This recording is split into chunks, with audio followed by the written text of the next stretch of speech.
A vida começa na água. Segunda parte. Comentário de Mari Persona.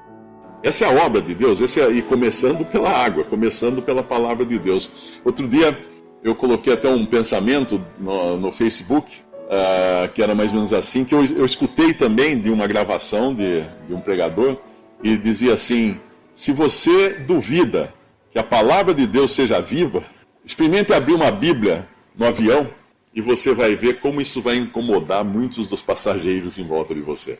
E aí uma pessoa, alguns deram lá o ok, curtiram, é isso mesmo, não sei o que, daí entrou uma pessoa e ele simplesmente começou a debater, que não, que imagina, porque a Bíblia não é tudo isso, que tem a natureza, Deus está nas montanhas, está na natureza, está não sei o que. Eu logo vi que era um cético, que não crê no poder da palavra de Deus.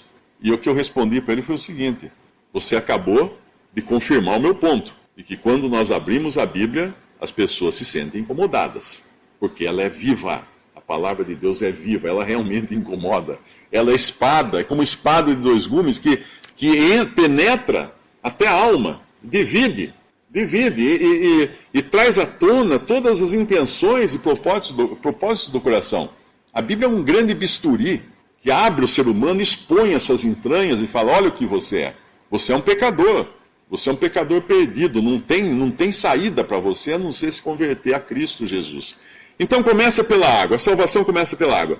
E aí vem uma coisa importante, que é a graça de Deus. A graça de Deus.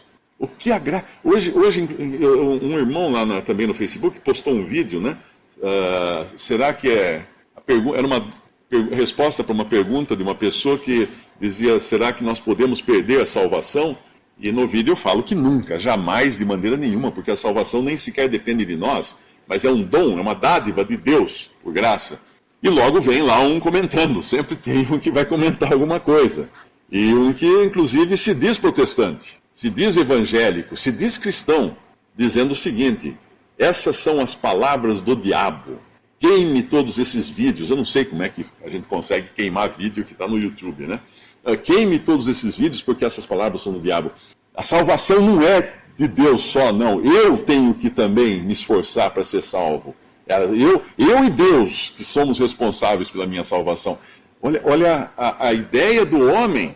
Quando Deus aponta que o homem é extremamente perdido, completamente arruinado, alguém vai considerar que existe em si mesmo uma partícula, um átomo de bondade ou de capacidade de se salvar a si mesmo. Mas o que fala esse versículo aqui? Sem dinheiro, vinde as águas os que não tendes dinheiro. São esses que Deus procura. Os que não têm condições, os que não têm recursos de si mesmo. Uma pessoa que não tem dinheiro, o que é? É um pobre, completamente pobre. Ele não pode comprar comida, ele não pode comprar água, ele não pode pagar nada, ele não pode comprar roupa, ele não pode fazer nada. Ele é uma pessoa totalmente dependente da boa vontade de outras pessoas. Ele é um mendigo. Ele é uma pessoa que não tem condições, não tem nada. E Deus fala: vinde, os que não tendes dinheiro. Enquanto um pecador, enquanto um ser humano, na sua condição de pecador perdido, considerar que ele tem dinheiro, no sentido aqui, obviamente, espiritual da palavra, né? Que ele tem condições de pagar pela sua salvação, ou com as suas obras, ou com a sua atitude, com a sua bondade, com o seu andar, com a sua perseverança, enquanto essa pessoa considera-se assim, não há chance dela ser salva. Por quê? Porque Deus fez uma salvação que é para quem não tem condições. É de graça. Se você distribuir alguma coisa de graça, qual a condição para a pessoa receber isso? Não pagando. Não pagando. Porque tem que ser de graça. E só pode ser dado de graça. Vinde, os que não tendes dinheiro. Vinde. Comprai.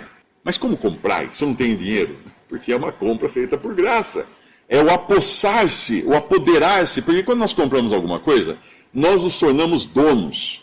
A salvação não é emprestada ao ser humano. Alguém pode pensar assim: tá bom, eu não tenho nada para dar de volta para Deus, então Deus vai me emprestar por um tempo a salvação, mas depois ele vai tirar de volta, porque não vai ser minha. Não. Comprai é algo que passa a ser meu.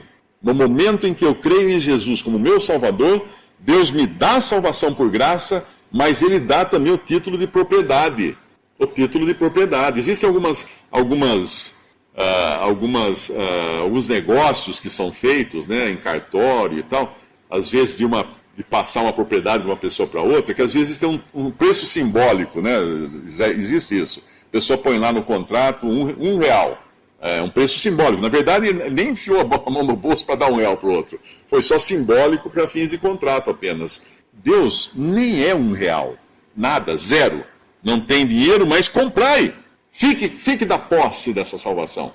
É minha agora, é sua agora, desde que você tenha reconhecido-se incapaz, com sede, e ido a essas águas que Deus oferece, as águas da palavra de Deus, e a Cristo Jesus, que é o Salvador. E aí ele fala, comei. Aqui vem uma outra coisa interessante. Se por um lado Deus está oferecendo matar a nossa sede, Deus está oferecendo também matar a nossa fome. Uma pessoa, ela se sente satisfeita quando ela bebe e come muito bem. Ela tem a sua sede mitigada, ela tem a sua fome saciada, ela se sente bem, ela se sente alegre. Ontem eu estava dando, não sei se era almoço ou jantar para o Pedro, e ele fez uma cara tão gostosa a hora que ele terminou de comer e tomar uma limonada assim, que eu peguei o celular e comecei a gravar o rosto dele, a expressão dele, de alegria, de prazer. Porque ele sorria dele e falava assim, agora eu vou dar um docinho para você.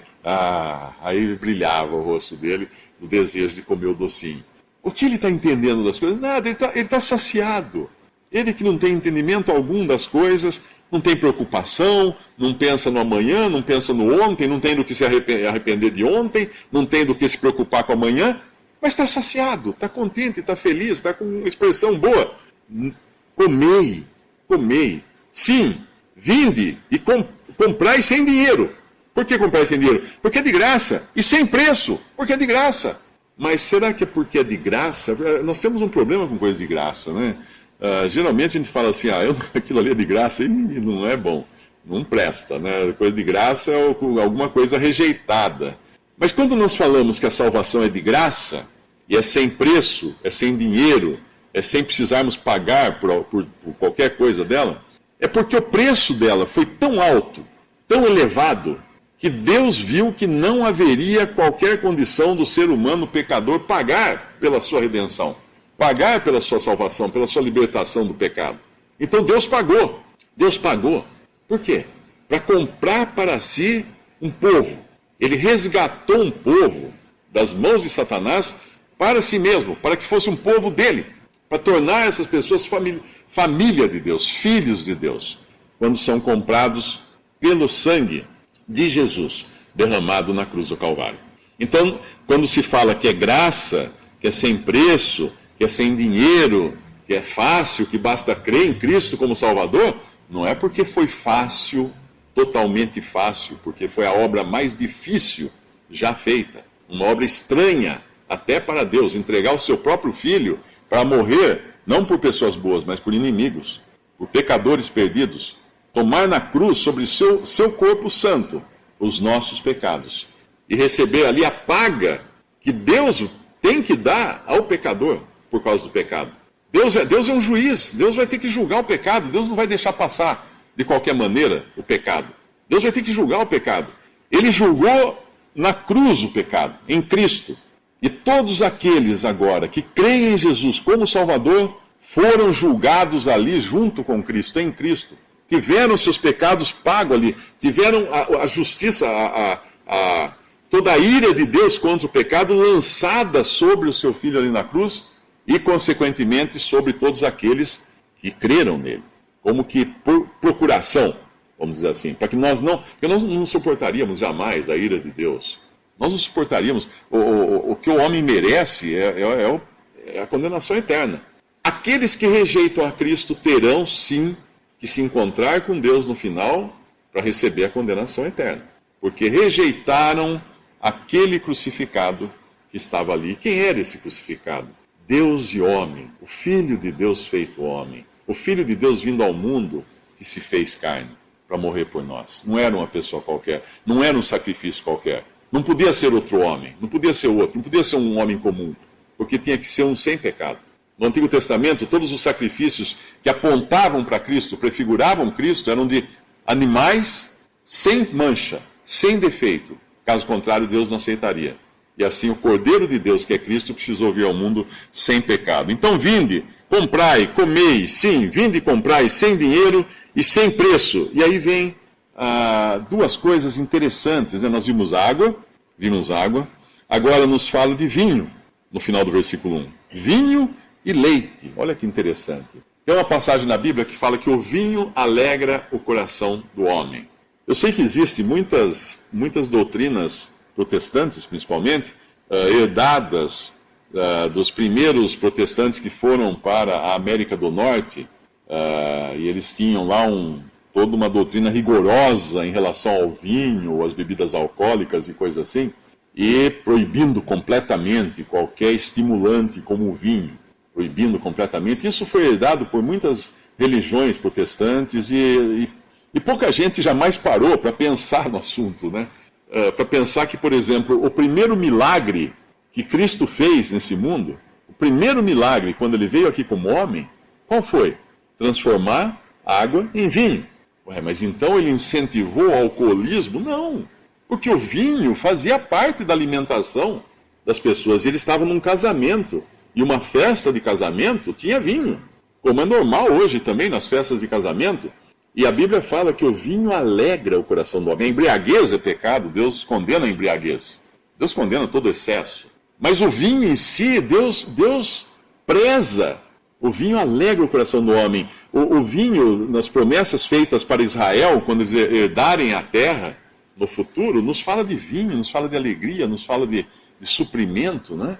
E aqui Deus fala vinho e o que mais? E leite. O que é o leite? O leite é o primeiro alimento que o ser humano toma. É a primeira nutrição do ser humano é o leite. Deus nos salva e os efeitos imediatos da salvação são vinho e leite. Alegria e nutrição. E aquela nutrição básica e mais nutritiva que pode existir. O leite é um alimento completo. Tanto é que nós sobrevivemos à base de leite, né? Os primeiros meses da nossa vida, o primeiro ano, eu não sei exatamente até quando vai, mas a minha filha mamou muito tempo, eu me lembro disso, já tinha dentes e estava mamando no peito ainda. Então o leite mantém realmente o homem. Deus nos dá alegria e Deus nos dá manutenção, Deus nos dá suprimento.